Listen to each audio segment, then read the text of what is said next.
A lo que hace falta, a lo que nos capacita. Les compartí acerca de lo que platicaba con un hermano acerca de esto y cómo podríamos estar ahí analizando en la vida de Job, por ejemplo. ¿Qué le hacía falta a Job? Conocer mejor a Dios. Ya lo conocía, pero ¿cómo lo conocía? Dice él mismo, de oídas. Si él no tenía propiamente ese encuentro que permitía que lo conociera todavía con una capacidad que viene solo de parte de Dios, y Dios se le presenta a Job de una manera hermosa. Vemos, de acuerdo a lo que estudiamos también en estos primeros versículos de Pedro, y más adelante hablamos acerca de Santiago, de cómo Dios, ¿verdad?, nos capacita a través de esto, pero nos capacita para aprobar las pruebas, no solo para pasarlas.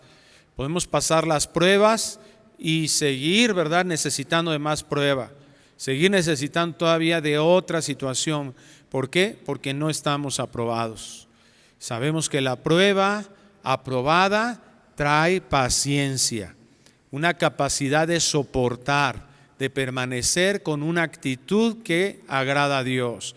Con una actitud, literalmente la definición de paciencia es eso, permanecer soportando alegremente. La prueba también, como vimos, nos da la oportunidad de que seamos purificados.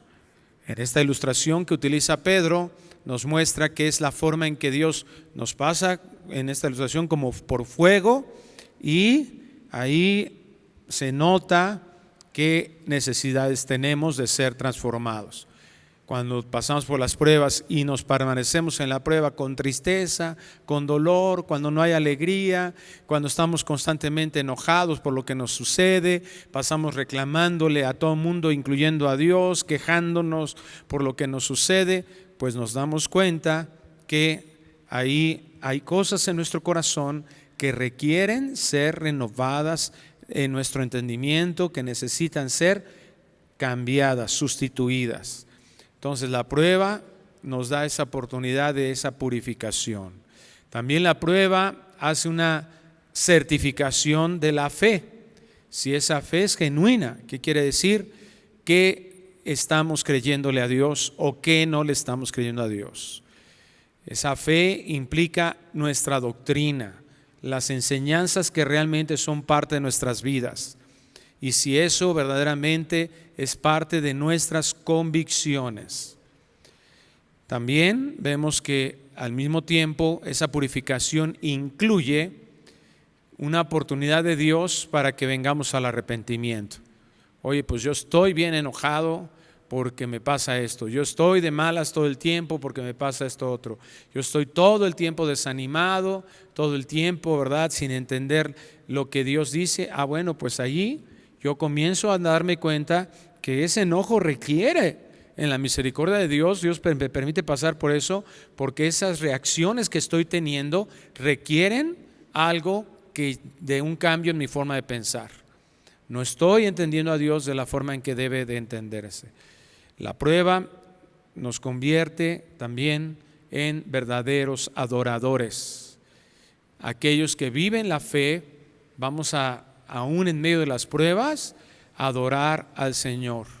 No vamos a estar ahí, ¿verdad?, ahora ya, como lo decía, lamentándonos de todo lo que nos pasa todo el tiempo. Puede haber un dolor profundo, pero yo vengo al Señor, hay una consolación. ¿Y qué debe ser el resultado de una verdadera acción del Señor en mi vida? De un ánimo, de una consolación de Dios, pues que lo voy a adorar, que voy a reconocer quién es Él y voy a proclamar sus maravillas. Entonces vemos también que con la prueba, Dios trabaja todas estas cosas en nosotros, pero no solo en nosotros, también en personas que están alrededor de nosotros. El impacto de lo que Dios quiere hacer a través de nuestras vidas, que en lugar que nos quejemos y que la gente sepa que pues tuvimos una pérdida terrible o que las cosas no están yendo como la hubiéramos pensado, que nos asaltaron, ¿verdad? Por ejemplo, o sucedió algo no agradable en nuestra vida y nosotros de todas maneras seguimos alabando a Dios y nosotros seguimos sirviendo al Señor. Y nosotros estamos convencidos de que Dios tiene el control de todas las cosas y entonces salimos alegres de casa y caminamos alegres y la gente sabe que venimos a adorar al Señor. ¿Cuál va a ser el impacto en ellos? Pues van a decir, o estos cuates están locos, ¿verdad? O sea, les gusta el sufrimiento, son masoquistas, o hay algo que trae en sus vidas, que está sucediendo en sus vidas, que no puedo entender. Lo que llamamos es algo sobrenatural. Entonces es la forma que se hace evidente ese poder de Dios para que otros también puedan ver ese poder de Dios. Y eso sucede principalmente con los que son nuestra familia, con los miembros de nuestra casa. Por eso tan importante que nosotros podamos experimentar esto de la forma en que Dios lo ha enseñado a través de su palabra. La prueba es una oportunidad para darnos cuenta también en dónde está basada nuestra identidad. ¿Quién soy yo? ¿Para qué estoy aquí en la tierra? ¿Cuál es el propósito? Si mi identidad, quién soy, está basado en cosas terrenales, ahí va a brincar, ahí se va a ver. Ahí se va a ver cómo yo estoy dependiendo de lo que la gente diga de mí.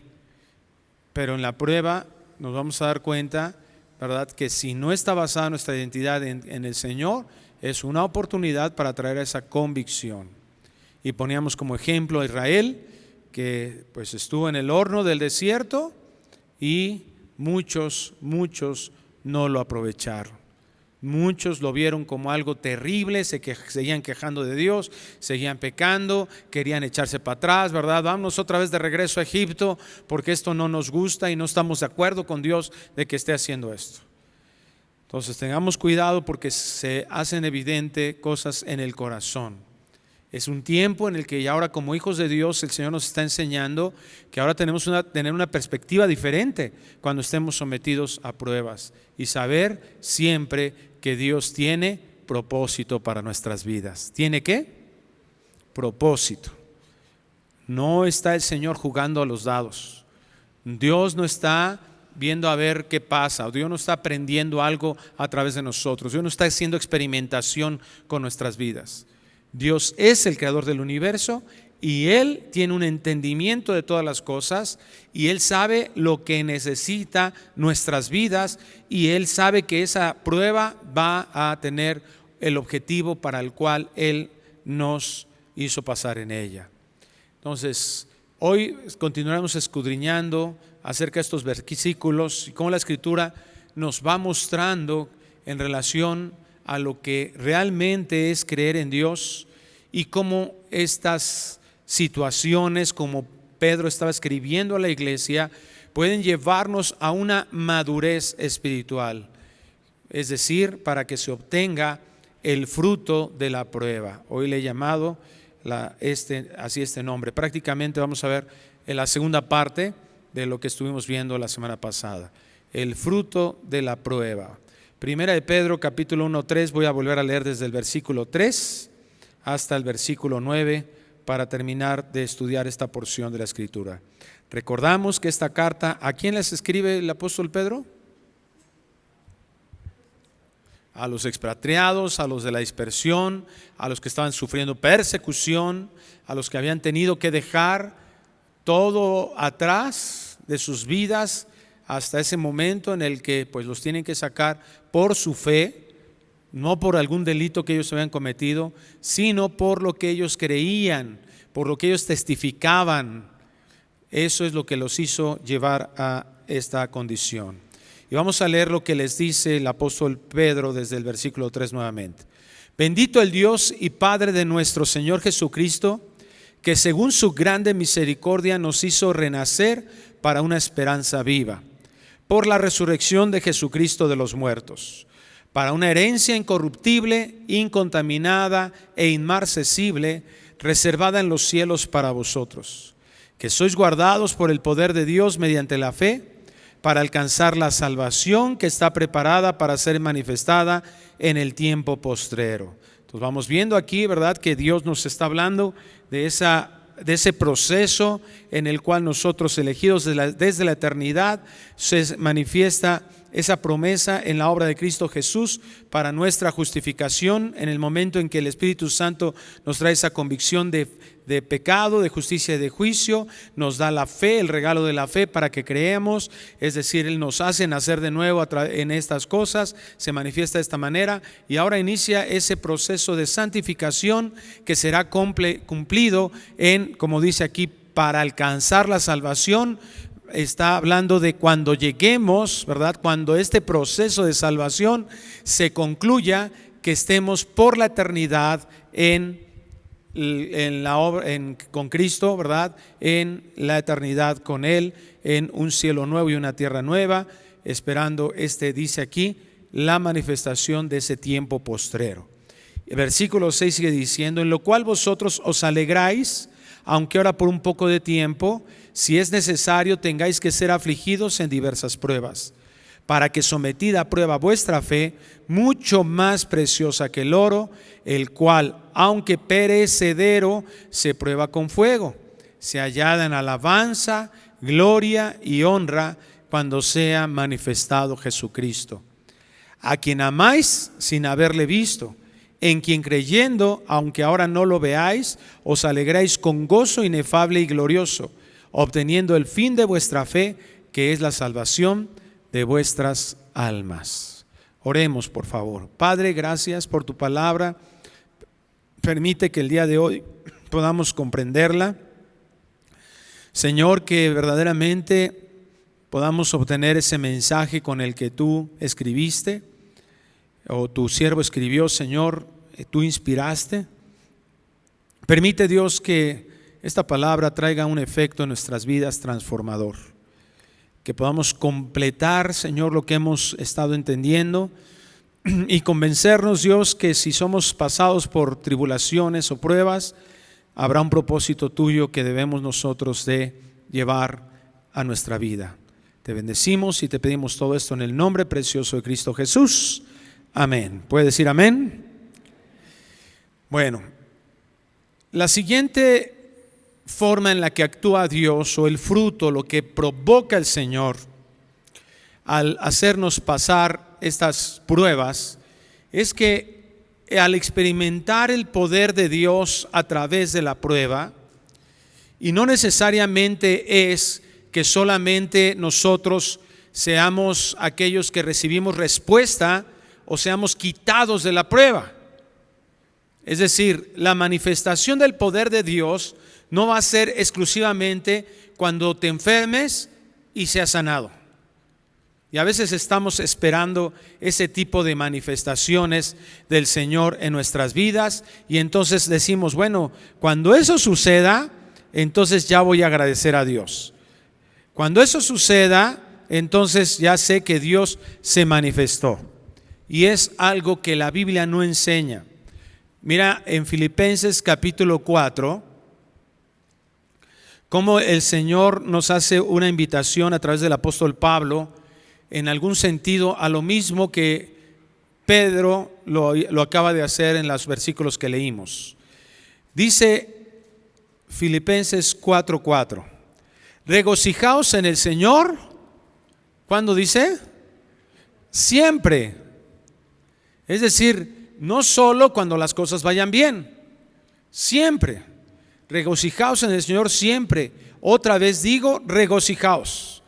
Vuestra gentileza sea conocida de todos los hombres, el Señor está cerca. ¿Te das cuenta cómo la estructura de pensamiento es la misma?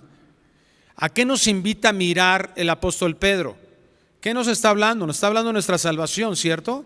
De ese proceso que les decía. Y dice que va a ser alcanzada la salvación. Es decir, si nosotros estamos poniendo nuestra vista, nuestro interés, nuestra atención en todo lo que recordamos en medio de la prueba, todo lo que Dios va a hacer en nuestras vidas por toda la eternidad, entonces vamos a poder pasar esta prueba aprobados, con gozo. Vamos a poder distinguir esas cosas que necesitan ser purificadas, etcétera. ¿Te das cuenta cómo Pablo dice lo mismo? O sea, la única manera de vivir verdaderamente con gozo aquí en la tierra, ¿verdad?, es en lo mismo. Ese gozo se va a manifestar en siendo gentiles en todos los hombres, y nos pone una perspectiva al respecto. ¿Qué dice? El Señor está cerca. El Señor está cerca.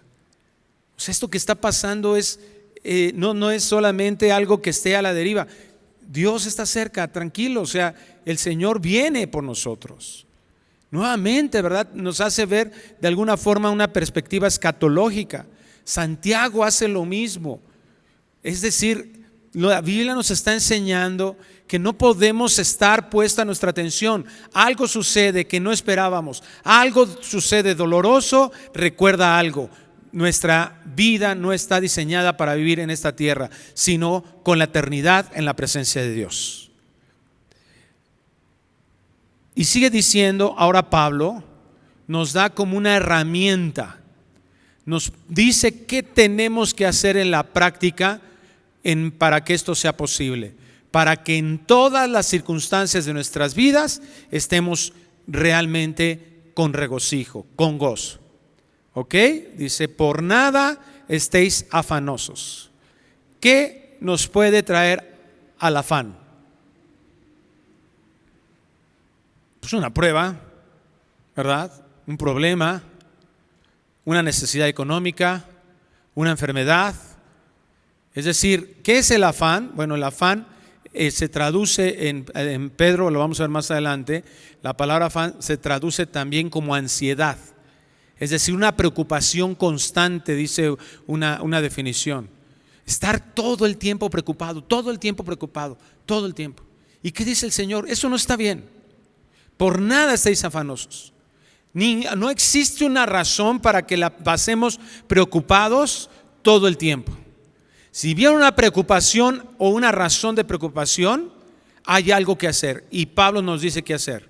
Es decir, la forma de mantenernos en aquellas razones que tenemos para estar preocupados, como una prueba, una enfermedad, todas las razones que acabamos de mencionar, dice Pablo, no estéis afanosos, sino, es decir, esto no debe suceder, esto sí. ¿Qué sí debe suceder? Dice, sean conocidas vuestras peticiones delante de Dios en toda oración y ruego con acción de gracias. ¿Qué sí tiene que hacer? ¿Qué sí tenemos que hacer? No tenemos que estar afanados, preocupados todo el tiempo. Sí, ¿qué tenemos que hacer? Orar. Ir con Dios. Pasar tiempo de oración. Tú sientes por ahí, ¿verdad?, que ya se te empieza por aquí, ahí de repente dices, caray, ahí se cuenta si no me alcanza para pagar la renta mañana, y sientes como que se te oprime aquí algo, como que se te hace chiquito el pecho, el estómago, como que los hombros empiezan a apretar hacia adentro. Te empiezas a someter a la angustia. Empieza a ver como un tipo de ansiedad. ¿Qué te dice el Señor? Ponte a orar. Dobla tus rodillas. Cualquier razón. Sientes que no vas a lograr algo. Sientes que algo malo va a suceder. Dobla tus rodillas. Porque nuestra mente, ¿qué nos invita? ¿Cómo lo voy a solucionar? ¿No? ¿Qué voy a hacer? ¿Cómo voy a hacer esto? No hay respuesta. Está bien lo que me dijo el doctor, o mejor me voy con otro. Y no está el segundo doctor, y tampoco mejor me iré con el otro.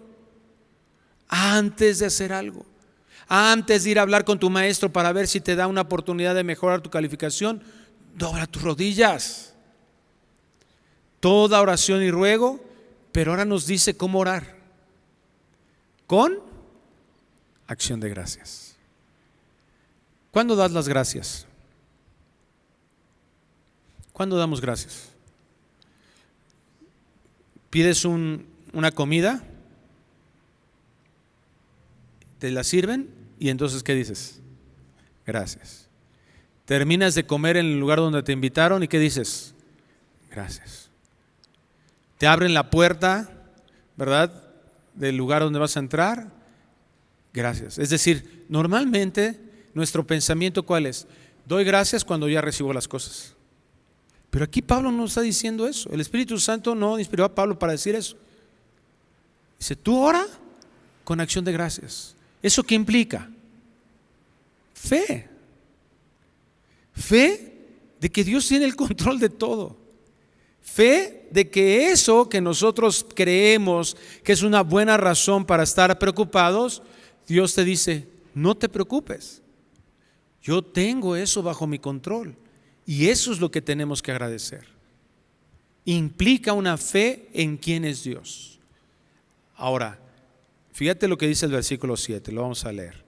Y la paz de Dios que sobrepasa todo entendimiento, guardará vuestros corazones y vuestros pensamientos en Cristo Jesús. Observa muy bien el versículo 6 y el versículo 7. Es más, tómate un momento para volverlo a leer los dos. Te voy a dar 3 segundos para leerlos. ¿Ya lo leyeron?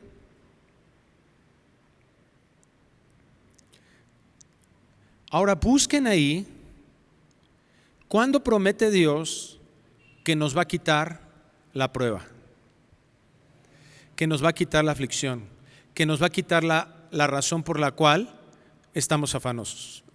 No vemos ahí que Dios dice, ruégame, órame y ya no te preocupes más porque se va a solucionar tu problema. ¿Eso dicen los versículos? No, ni siquiera menciona el problema. Es más, estamos deduciendo que hay un problema. Podría ni siquiera haber un problema, porque hay gente que no tiene problemas y está afanada. ¿No les ha sucedido? A mí me ha sucedido muchas veces. La ansiedad en este tiempo está definida así: una angustia, un pesar, una opresión, en muchas ocasiones sin razón. Entonces, aquí ni siquiera toma en cuenta eso. Te dice, estás percibiendo una preocupación, ora al Señor, agradécele, sabiendo que Él está con nosotros. ¿Y cuál es la promesa de Dios? La paz de Dios que sobrepasa todo entendimiento, guardará vuestros corazones y vuestros pensamientos en Cristo Jesús. La promesa no es que se va a solucionar el asunto. La promesa es que en medio de la prueba se va a manifestar el poder de Dios, dándonos algo que va más allá del entendimiento humano, que es su paz.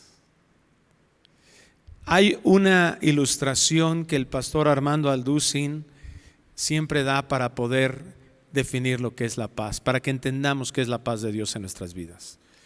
Y él habla de que un rey dijo a todos los artistas de su reino, les dijo, por favor quiero que hagan una ilustración, un cuadro en donde puedan ustedes plasmar qué es la paz. Y entonces trajeron, ¿verdad?, a muchas ilustraciones, a bebés en brazos de su mamá, a paisajes, ¿verdad?, así de lugares hermosos, etcétera. Pero el que ganó el premio fue una pintura en donde estaban unas cascadas así con aguas tremendas, con una fuerza impresionante, y del otro lado de la cascada, ¿verdad?, un pajarito dormido. Eso es lo que se está refiriendo Pablo. Esa es la manifestación que Dios nos está enseñando del poder divino en la prueba. En que nosotros podemos estar pasando un torrencial Podemos estar pasando, como dice Isaías, ¿verdad?, por el fuego o por las aguas, pero no te anegarán, porque estamos en la mano del Señor, porque nuestra vida está en la mano de Dios. ¿Te das cuenta que lo que nos está enseñando la Biblia es lo que mencionabas hace un momento, de la razón por la cual Job fue pasado por prueba? Ahí conoció a Dios. El pastor John Piper dice que la prueba, el dolor, es el camino más corto al corazón. En Oseas 2:14, Dios le dice a su pueblo: te voy a sacar al desierto para hablar a tu corazón. Dios nos hace pasar por pruebas para experimentar ese poder divino de su paz, para que se genere en nosotros una paciencia en donde conocemos nosotros a Dios. Y el conocer a Dios trae un resultado inherente. Y ese resultado ese fruto de la prueba es que amamos más a Dios. Nuestro amor también es perfeccionado en el amor. Y por eso Pedro escribe así: a quien amáis sin haberle visto, en quien creyendo, aunque ahora no lo veáis, os alegráis con gozo inefable y glorioso. Hermanos, hermanas, es muy importante que nosotros sepamos esto. Dios no nos dio nada aquí en la tierra para que esas cosas que están en la tierra, cualquiera que sea, llámale bienes, dinero, relaciones, cualquier cosa que tú puedas hablar aquí en la tierra, Dios no nos dio todo eso para que eso sea la fuente ni de nuestra seguridad, ni de nuestra paz, ni de nuestro gozo. ¿Sabes por qué hay tantos divorcios en el pueblo de Dios? Por no entender eso. Porque yo tengo la idea de que si me caso con alguien, entonces voy a buscar en esa relación mi felicidad. ¿Y sabes qué? Oh, decepción.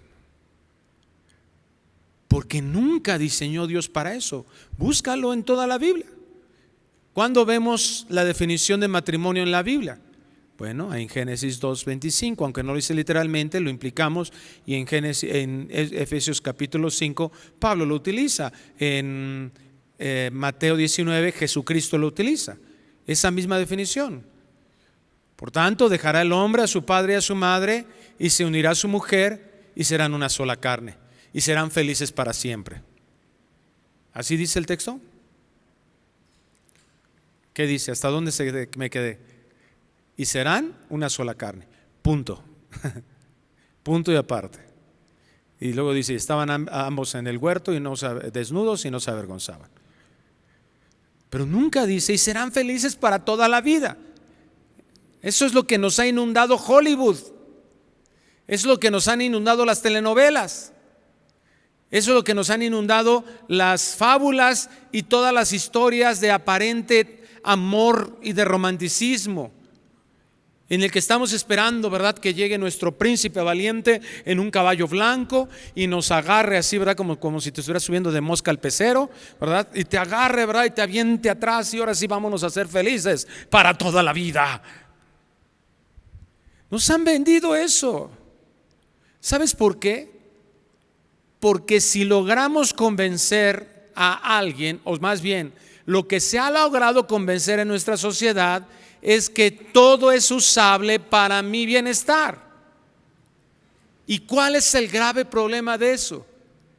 Que perdemos de vista la fuente de verdadera satisfacción.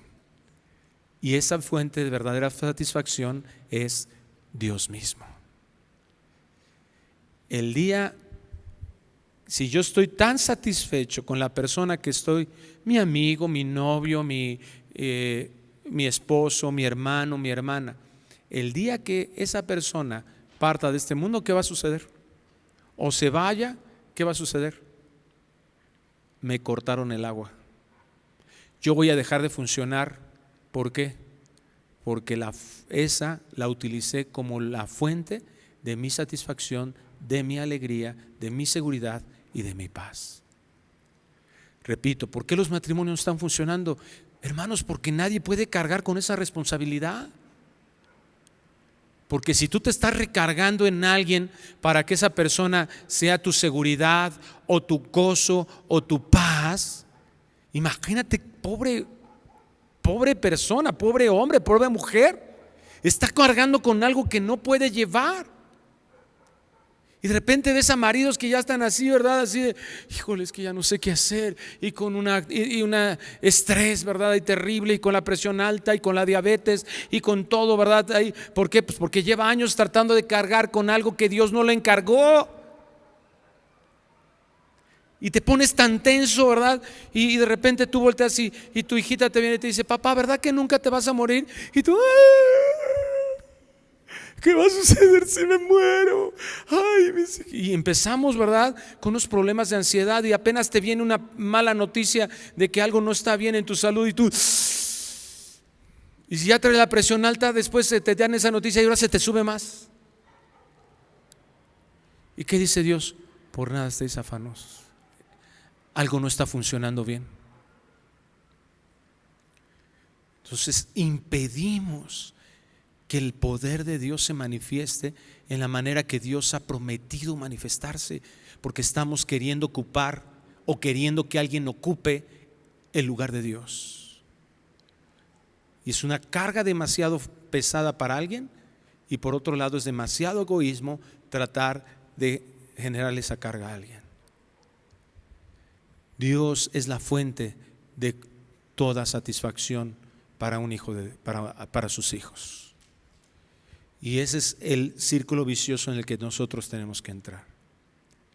Si los matrimonios entendiéramos eso y buscáramos una satisfacción plena en Dios, no tendríamos que estar buscando la satisfacción de nuestro esposo. No tendríamos que estar buscando las satisfacciones en mis logros ministeriales o laborales o académicos. Y no estoy diciendo que eso sea pecaminoso en sí mismo. Lo que es claro es que eso es una forma en que Dios nos bendice, pero eso no es el origen, no es la fuente de la satisfacción.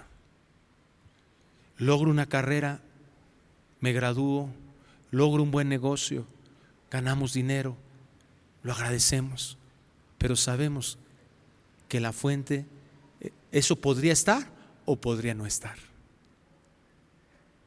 El único que sí es indispensable que esté es nuestro Dios. Cuando experimentamos ese poder divino, se va a hacer evidente en nosotros, porque ahora amamos a Dios. Y la forma en que nosotros le amamos sin haberle visto es porque le creemos. Ahora, es bien interesante que Pedro nos está diciendo a quien amáis sin haberle visto. ¿Y por qué podemos nosotros examinar que es interesante que Pedro pueda decir que le podemos amar a Dios? Bueno, porque surge esa pregunta: ¿realmente podemos amar a Dios? ¿Realmente podemos amar a Jesús? Porque es muy fácil decirlo, sobre todo si nuestro hermano Íbero, nuestro hermano Pablo, los muchachos de alabanza están cantando esas canciones bonitas, ¿verdad? Que dice, te amo, te amo. Ay, no, es que esas sí llegan, brother, ¿no? Esas están tan buenas que tú te dan ganas de decirle al Señor, ¿verdad? Pero es que es fácil decirlo. Es fácil comprometernos. Es fácil decir te amo. En Mateo 26:31 vemos que Pedro se comprometió con Dios. Que Pedro implícitamente le estaba diciendo: Señor, yo te amo de corazón, Señor. Te amo, Señor, yo me comprometo a algo contigo.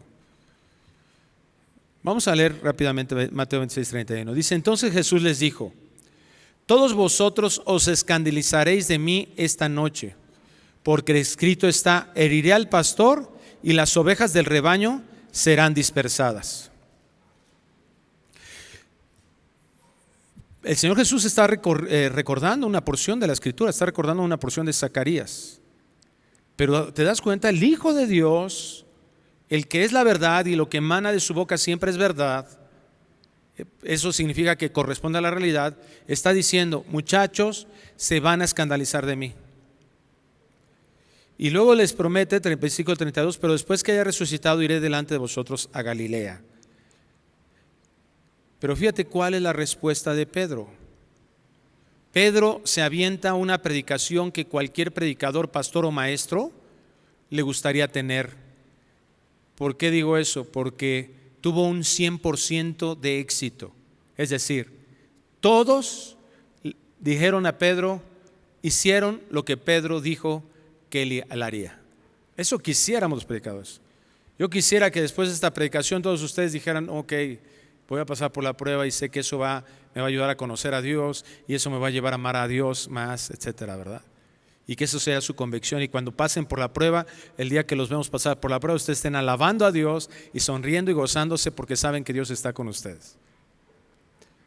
Bueno, Pedro tuvo una predicación muy pequeña, pero muy exitosa. Mira lo que responde Pedro, le dijo: aunque todos se escandalicen de ti, yo nunca me escandalizaré. ¿Sí lo ven? ¿Qué dijo Jesús? Se van a escandalizar de mí. Y Pedro dice: no, Señor, estás mintiendo. No se lo dijo así abiertamente, ¿verdad? Pero Pedro tal vez en su mente dijo: no, el Señor me está probando y yo tengo que decir algo. Yo tengo que prometerle a mi maestro que no me voy a escandalizar. No, Señor, yo nunca me escandalizaré, no tan solo hoy en la noche, jamás. Jesús le dijo: de cierto te digo que esta noche, antes que el gallo cante, me negarás 3 veces. 2 veces, bueno, 3 de hecho, porque le dice: Señor Jesús, te vas a escandalizar. La Biblia dice que te vas a escandalizar, es decir, Zacarías había profetizado que te ibas a escandalizar, y él dice, y él no.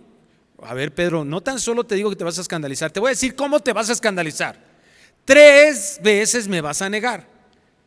Y todavía Pedro le dice: aunque me sea necesario morir contigo, no te negaré. Y aquí está el éxito de la predicación de Pedro. Y todos los discípulos dijeron lo mismo. ¿Cuántas veces nos ha sucedido algo semejante? Hablar y no hacer. Ahora sí, ya voy a servir en la iglesia, me voy a enrolar en un ministerio, ahora sí, ¿verdad? Ahora sí lo voy a hacer bien, ahora sí voy a ensayar, voy a ir a esas clases de canto, voy a ensayar más mi instrumento, ahora sí, ¿verdad? Nunca voy a fallar, nunca voy a llegar tarde, etcétera, ¿verdad? Ahora sí, Señor, voy a dejar ese pecado, ya voy a dejar de fumar, ahora sí ya no voy a decir groserías, Señor, ahora sí ya, ¿verdad? Te prometo, Dios, mira, no me voy a escandalizar de ti, no te voy a negar con mi vida, ya voy a hacer las cosas bien, no voy a pecar. Ahora sí te prometo, Señor, que voy a ser más manso. Ahora sí, Señor, te prometo, Dios, que voy a actuar, ¿verdad?, con mayor con templanza. Voy a aprender a amar a mi esposa. Voy a sujetarme con mi marido. Ahora sí voy a honrar a mis padres. Ahora sí, Señor, no voy a transar a nadie.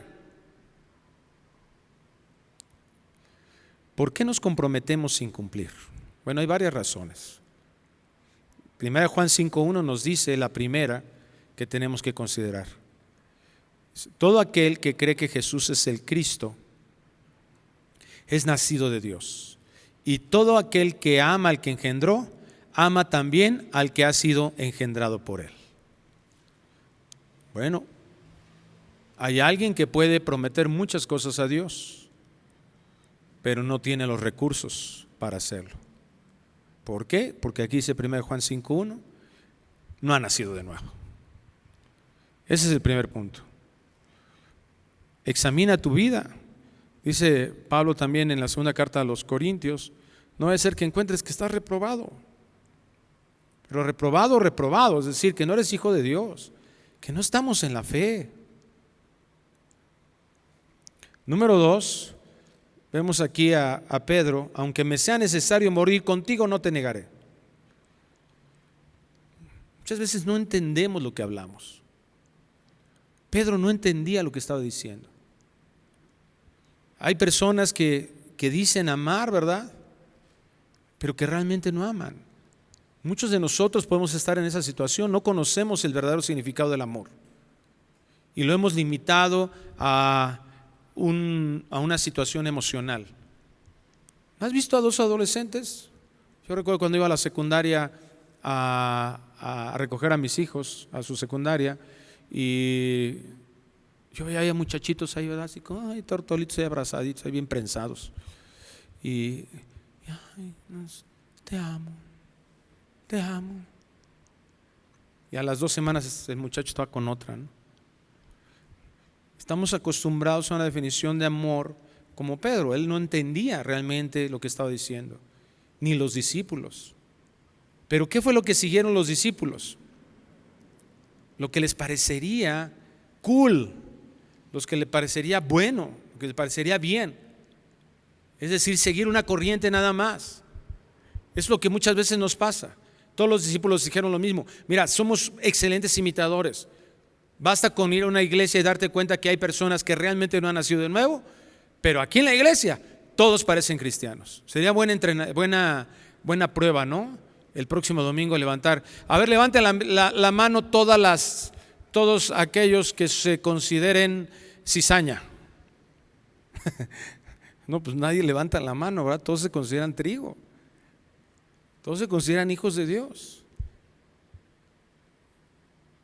Pero es fácil imitar todo lo que el mundo dice y nos enrolamos a una costumbre como lo hicieron los discípulos. ¿Qué es lo que está mostrando esto? Es una confianza impropia en sí mismo. Y ese es el primer paso a una caída. Pedro fue lo que demostró. Demostró que no amaba realmente a Jesús al haberle negado. La Biblia narra que al ser presionado se hizo evidente su corazón. Cuando se vio realmente ahí en la posición de entregar su vida, ¿qué pasó con Pedro? Negó a Jesús.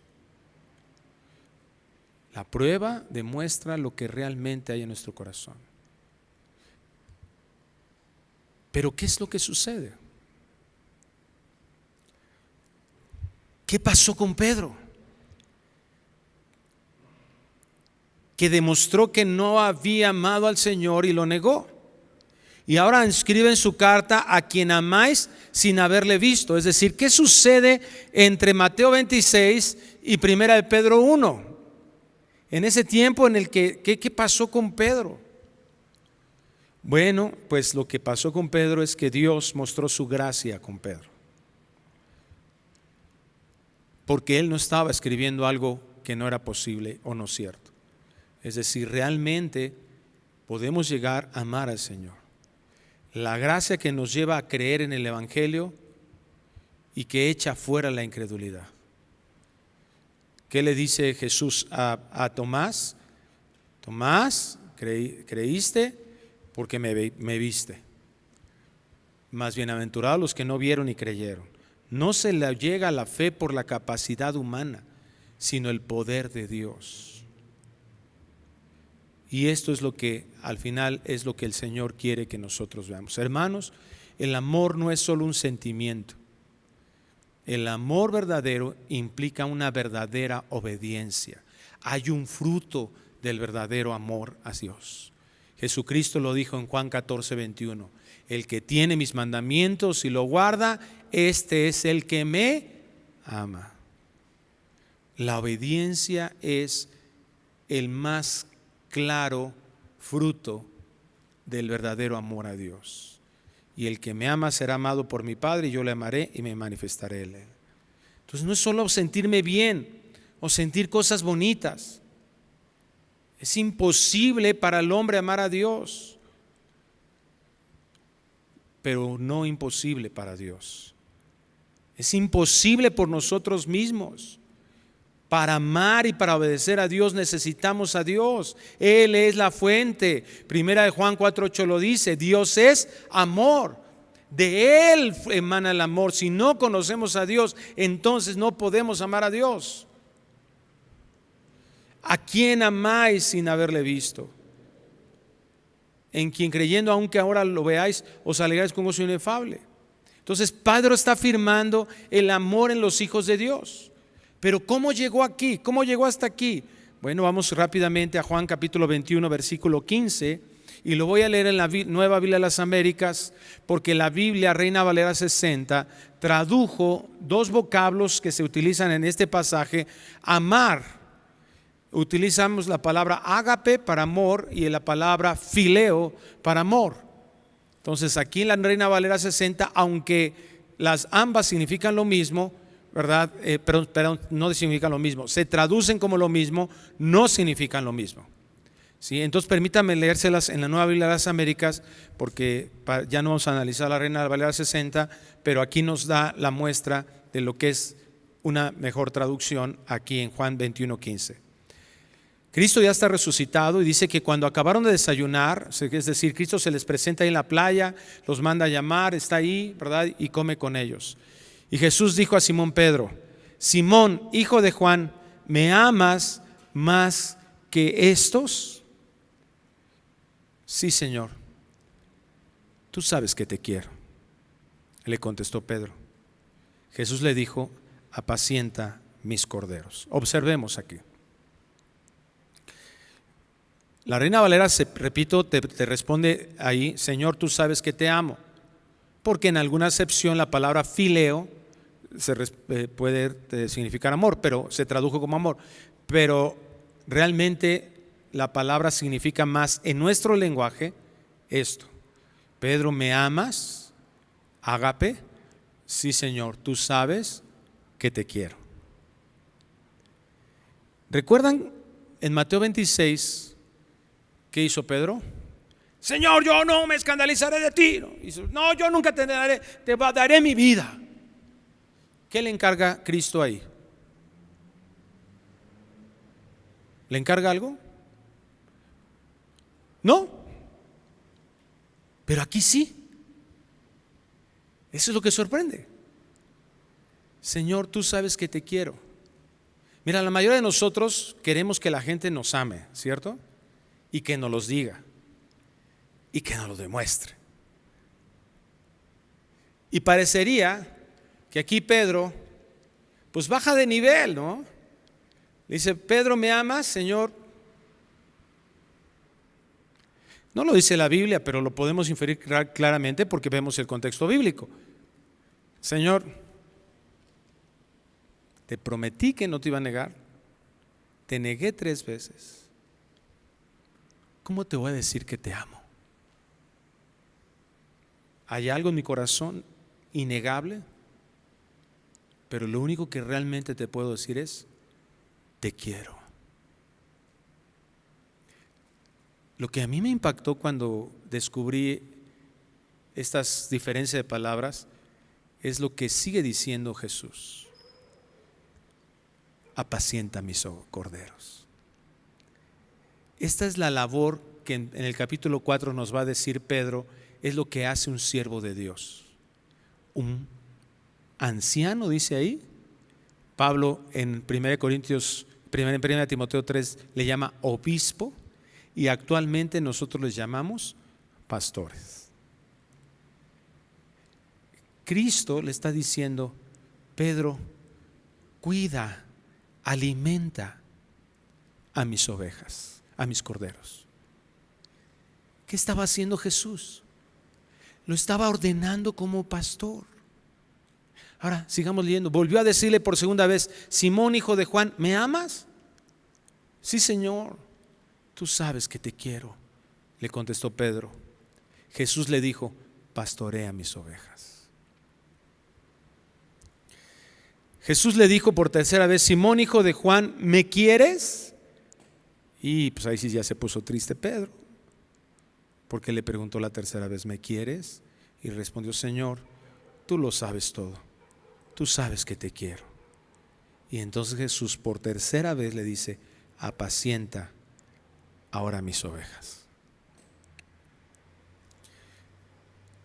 ¿Cuál es la enseñanza?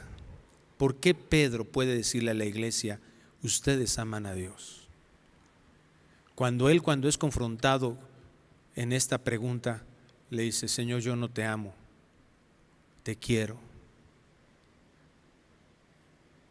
¿Cuál es la diferencia entre el Pedro de Mateo 26, del último día en Cristo, con Cristo en su vida, en la última cena, y Pedro aquí enfrente de Cristo resucitado? Bueno, es que Pedro ya no dependió de sí mismo. Entendió para lo que le alcanzaba por él mismo. Entendió que él no estaba capacitado. Te quiero, otra versión dice te estimo. Y entonces vemos a Jesús que antes, con un Pedro enjundioso, un Pedro emocional, un Pedro que promete, un Pedro que dice que va a hacer, no se le encarga nada, porque no está listo para que se le encargue nada. Pero un Pedro que se ve incapaz por sí mismo, ahora dice Jesús, ahora sí estás listo, Pedro. Ahora entiendes que no depende de ti. Ahora entiendes que tú por ti mismo no lo puedes hacer. Sin mí, en Juan 15 dijo el Señor, nada podéis hacer. No se trata de prometerle a Dios, ahora sí te voy a amar, ahora sí voy a hacer esto, ahora sí voy a obedecerte, ahora sí te prometo que no te voy a fallar. Si nosotros no vamos a buscarle con todas nuestras fuerzas, si tú no te das cuenta de que eres como un buzo, que si tú no vas a buscar de la presencia de Dios, si tú no pasas un tiempo de oración por la mañana, si tú no le agradeces, mira, eres como un buzo que se mete al agua sin su tanque de oxígeno. Y te puedes ir hasta el fondo y decir, tarde o temprano vas a hacer,